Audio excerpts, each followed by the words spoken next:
Hello everyone, and welcome to a special World Cup-inspired podcast by Ontario Soccer, made in Ontario. I'm your host, Nico Cardarelli. Today's podcast will delve into the career of Canadian men's soccer team standout Alistair Johnston and the community and clubs that helped produce the world-class player who is now heading to Scottish Premier League powerhouse Celtic FC after completing a historic transfer out of CF Montreal. Joining us to speak about Alistair today is his father, Bill, a man who has been involved with the game of soccer his entire life, and Patrice Gheisar, the newly appointed head coach of the CPL's Halifax Wanderers and former League One Ontario coach with Vaughan Soccer Club.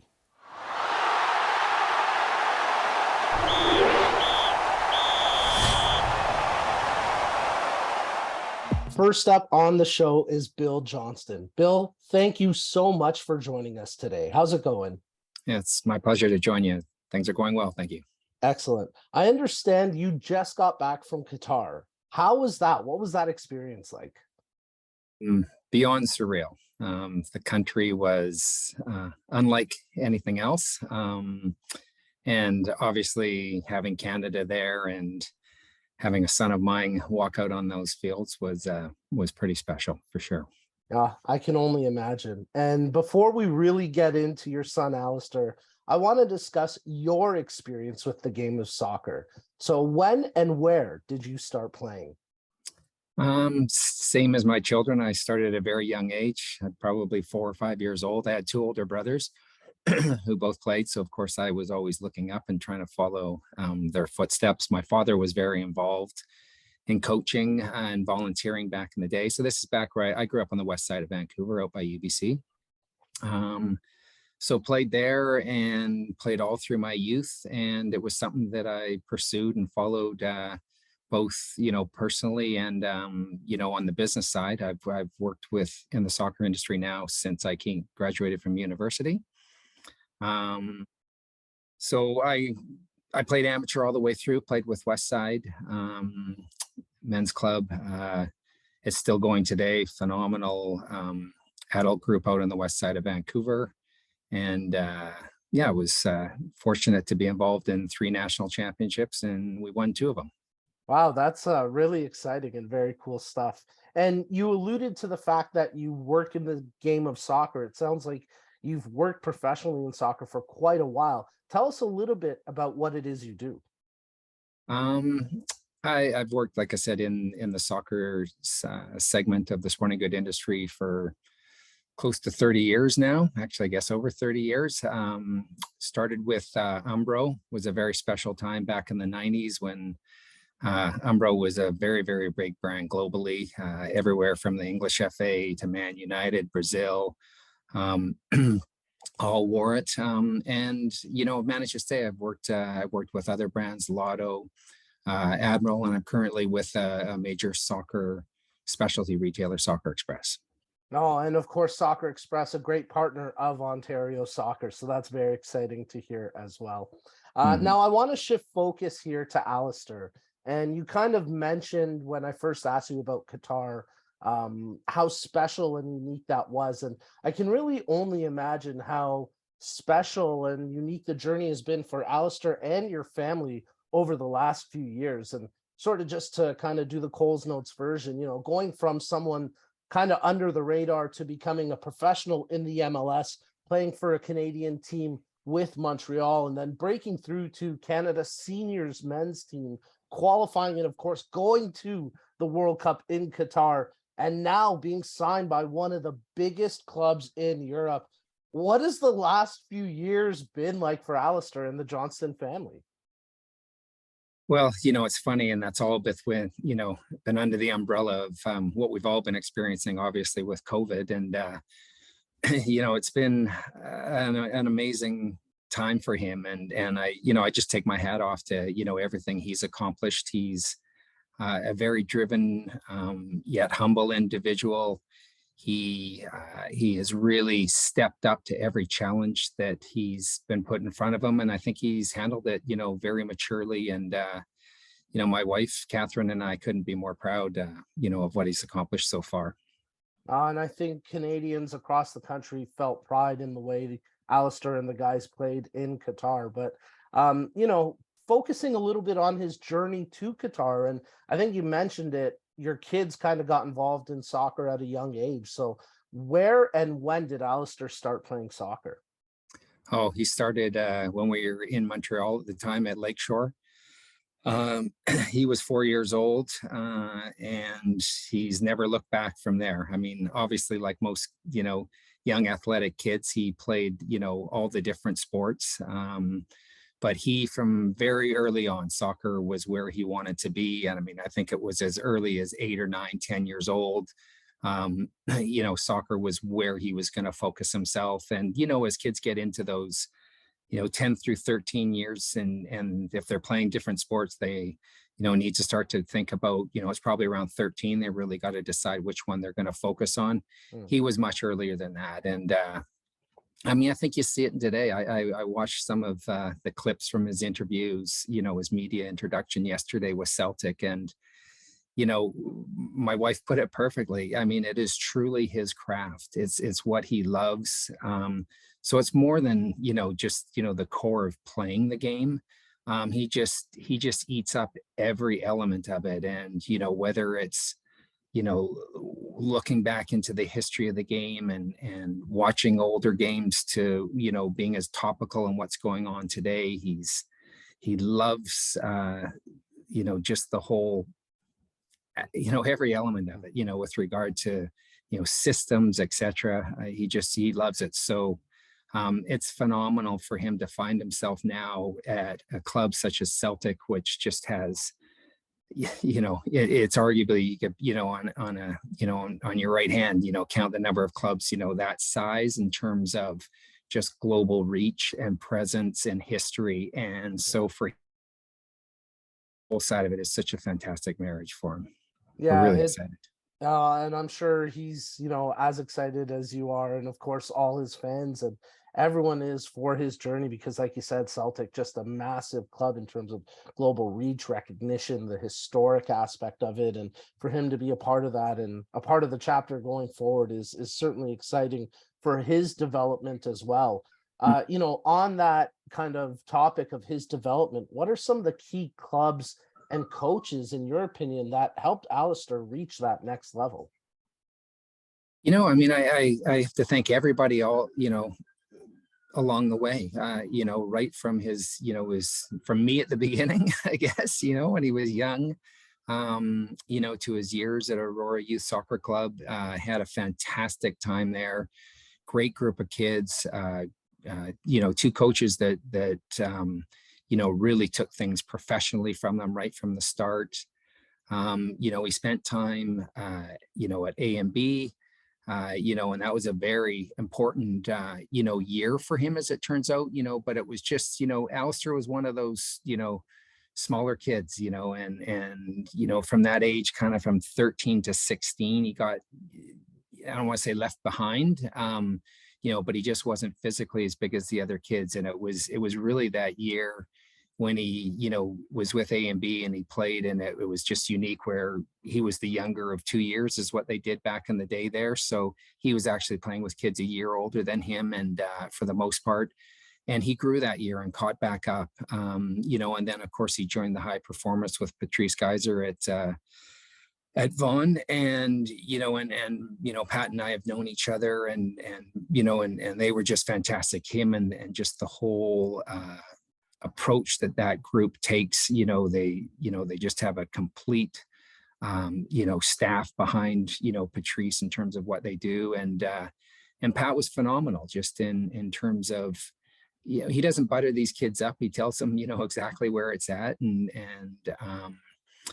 but he was instrumental in again achieving one of Alistair's first dreams, which is he really wanted to go down and have the the university experience, the collegiate experience south of the border. And he started in New York, at St. John's, phenomenal. Again, there he was 2 years. He'll never forget living in New York City. Dave Mazer there again, just took him, to that next step. And, and he made a massive move, when he went to Wake Forest, and arguably one of the most storied and an ongoing you know soccer programs in the US.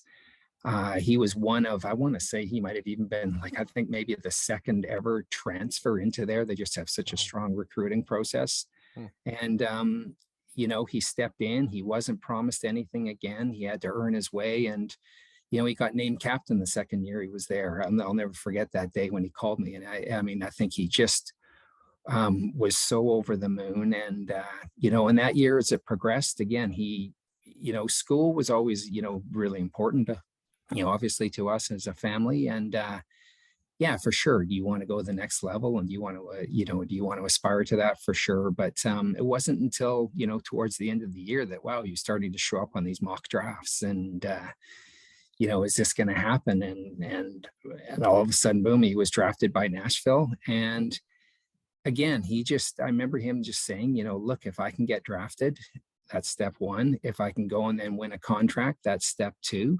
If I can get regular playing time, then what? Canada may come calling. And that was always the thing for him. And I mean, and it's amazing, when you think about, just so many kids in today's, especially in Canada, having, they always say, who is it that that you support? And it's typically not a Canadian country. And of course, he's massive, and in terms of especially us, being fairly British. But he always aspired. He wanted to play for Canada. And so for him to, live that dream and now become an instrumental part of this special group of players right now is, yeah, I mean, it's beyond words. No, it's certainly an incredible journey that your son has been on. And again, just to know, what still lays ahead is pretty exciting in itself. And we'll get to that in a moment. But you mentioned Patrice Geiser, and we're excited to be chatting with Patrice a little bit later on in the show. So make sure you stay tuned for that. But Bill, just getting back to Alistair, and obviously the experience in Qatar and the whole professional journey, the whole, as you mentioned, the collegiate, all that development stage. Looking forward to 2026, what do you think it means to him? And what does it mean to you to know that your son will potentially have the opportunity to play World Cup matches in Canada on home soil? It's funny, you mentioned that, because it was for Catherine and I when we got back from Qatar. And we were, your phones, you didn't have text, you didn't have certain things there. And coming back and just being able to really reconnect with our families here and our friends and what have you. And to just get a sense of the excitement and the pride, and just had people calling me. I actually had a friend, who I ran into the street the other day, was, of course, a hockey guy. And he said, that Belgium game was the best sporting event he had ever watched in his life. You know what I mean? And it just shows you, just how much, this has meant, it seems, to us as Canadians. And it was funny, Catherine and I both, just said, wish we could have been in both places. Obviously, we would never change the world. We were so glad that we got the opportunity to go and spend and share that experience in Qatar. But equally, it would have been amazing to have been here and been with family and experience what everybody here experienced as well. So looks like, hope, fingers crossed, you can never know what's, going to come down the pipe, but all things being held equal, yeah, we'll get to experience both those things in 2026. Yeah, exactly. And, we're excited for you guys, for Alistair to hopefully have that experience. And of course, the whole nation, like you alluded to, that Belgium match was something special. I think in all three matches, even that Morocco match, when you knew that the team couldn't advance, the way they played, the passion they showed, and the way they competed, I think there was a lot to be proud of. And of course, moving forward to 2026, it's going to be exciting times ahead. And to know that, we'll have those opportunities to watch the home team, our home nation, on home soil in a World Cup is certainly something special. Bill, we can't thank you enough for your time. You've been super awesome, and we really do want to thank you for sharing and opening up and sharing that journey of both your passion of the game and, of course, Alistair, and moving forward for what lies ahead for him. And, we hope that the coverage from the World Cup and today, our chat even today becomes, it shows that kids, there's a path for everyone in Ontario, in Canada, to become a world-class soccer player. And I think Alistair really is living proof of that. So we wish you and your family all the best going forward. And of course, a happy holidays. Same to you.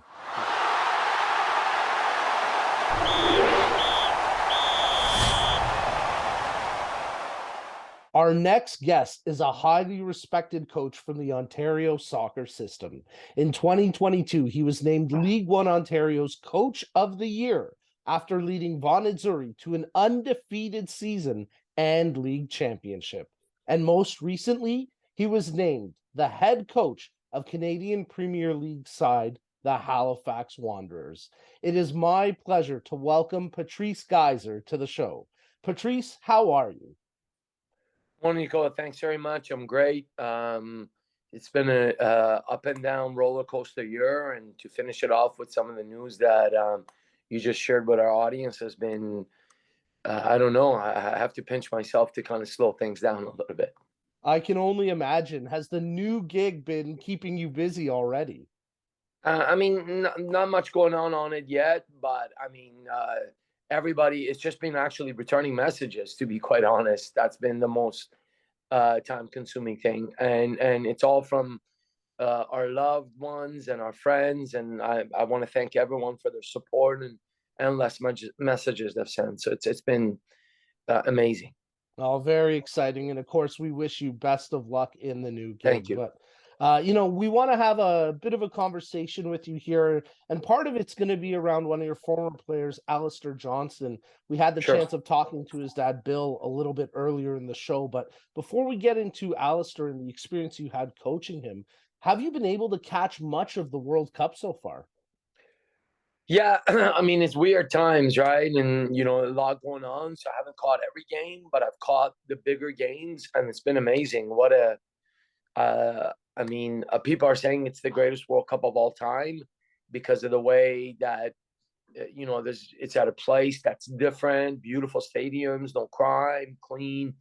And the games have been crazy. I mean, it's been insane to see that an African nations team has made the semifinals for the first time in its history. So we are witnessing history. And obviously, I'm a huge, huge Messi fan. So to see him be that close to finally getting it is also very nice to see.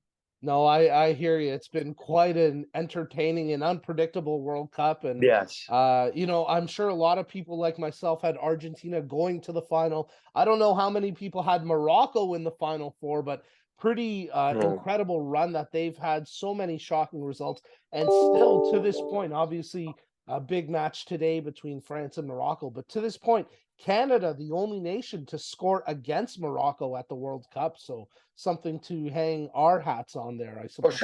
For sure. And we had two teams that made the semifinals. So exactly, there you go. Yeah. So on that note, were there any matches that you found particularly interesting from a tactical standpoint, and why? Well, to be honest, I thought every game was great, and you've seen the growth of soccer across the world with additional coaches and staff and video analysts that have grown. But the one that really sort of grabbed me was the Spain-Morocco game, because you look at the Spain stats, I think they ended up making more than 1,000 passes a game, and they only had 2 shots on goal. So it's like Morocco had a plan, Spain had a plan, but it just seemed that Spain kind of fell into the trap that Morocco has at their plan. So, and I do love watching Spain, so I was hoping they could have done a little bit more, but it was a great tactical battle, that game. Well, that's a great point. And yeah, it's just some wild stats to come out of that game. Yeah. 3 years ago, if I had asked you if you thought the Canadian men's senior national team had a chance at qualifying at a FIFA Men's World Cup, what would your response have been?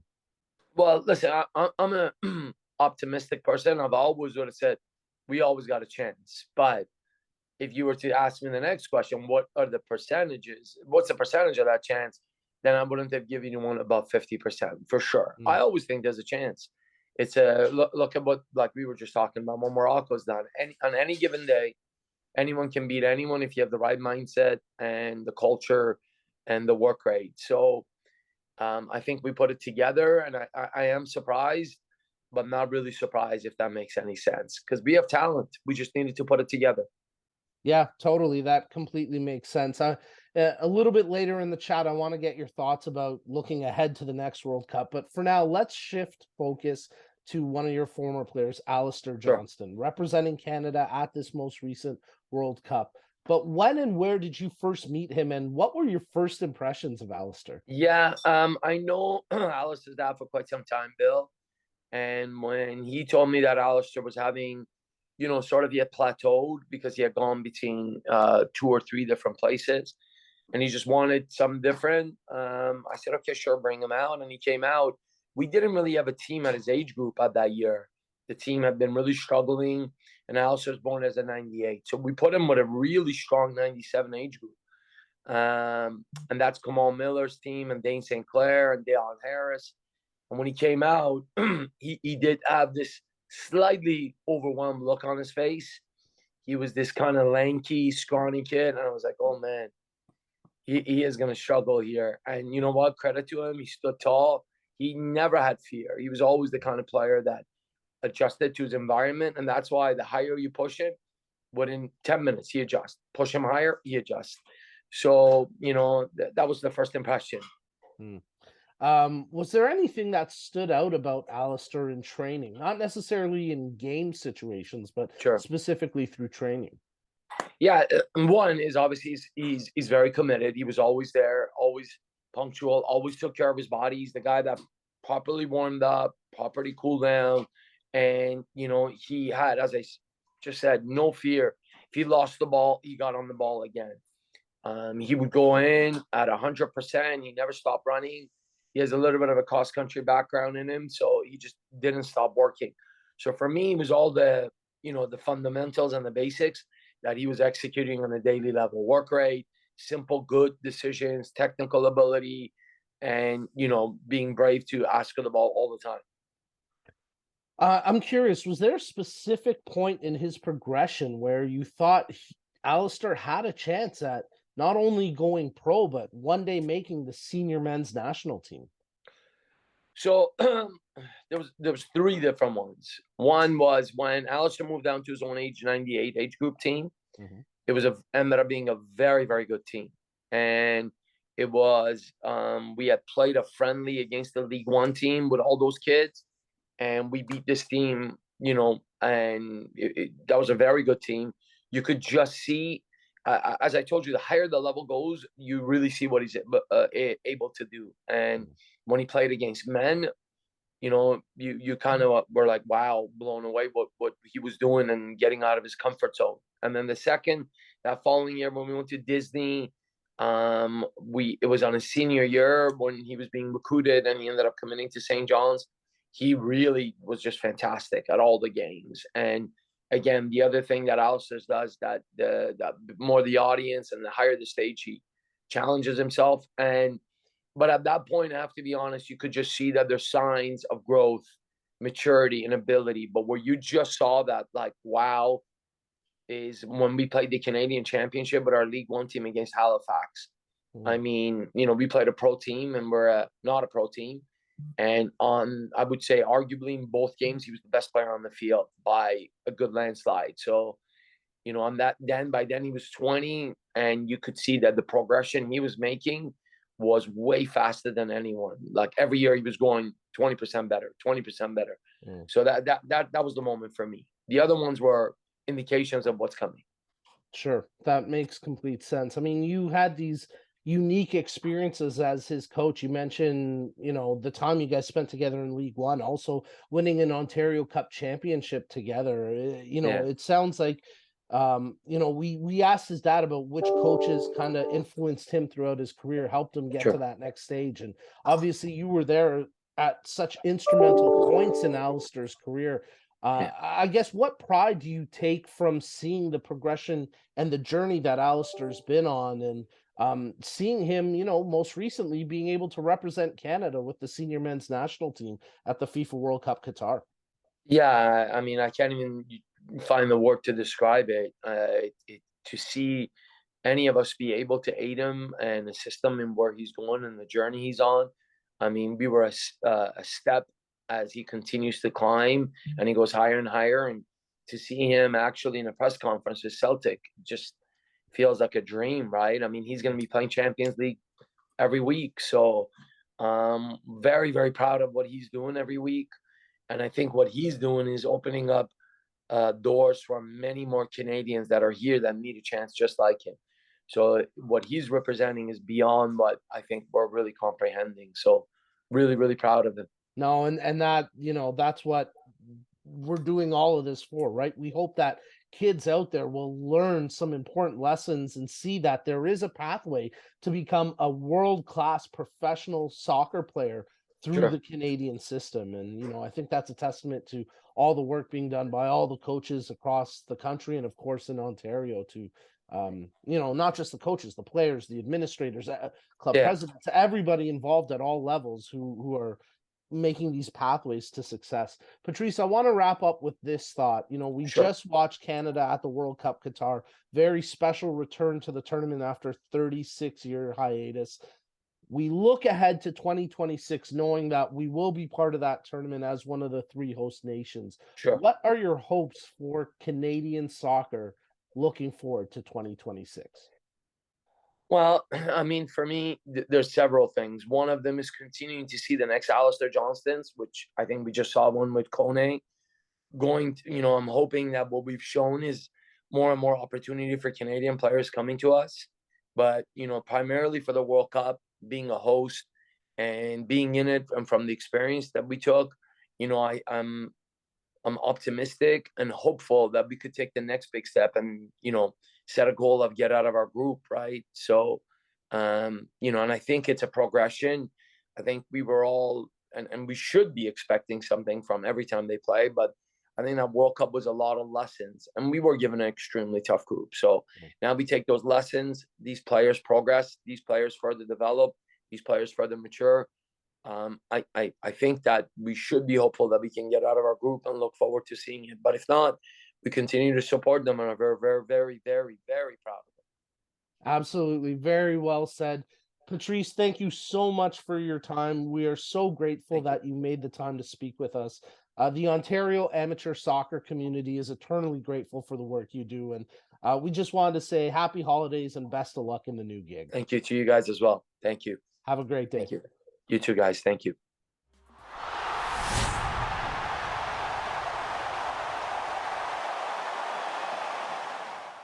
Thank you to all of you who tuned in. Make sure to follow us on social and subscribe to our newsletter, Inside the 18, for all the latest info for the Ontario soccer community. The details can be found at ontariosoccer.net. If you haven't heard yet, the Ontario Soccer Summit is back. The Destination Summit will be held in Ottawa in February and will be a forum like no other to reconnect with fellow soccer thought leaders and influencers from across the province and beyond.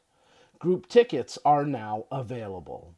Lastly, we would like to thank our premier partners, Toronto FC, the Canadian Premier League on behalf of its 3 Ontario member-based clubs, Atletico Ottawa, Hamilton Forge, and York United, Dairy Farmers of Ontario, and BMO Bank of Montreal, for supporting our mission of building the Ontario soccer community. On behalf of Ontario Soccer, happy holidays, everyone.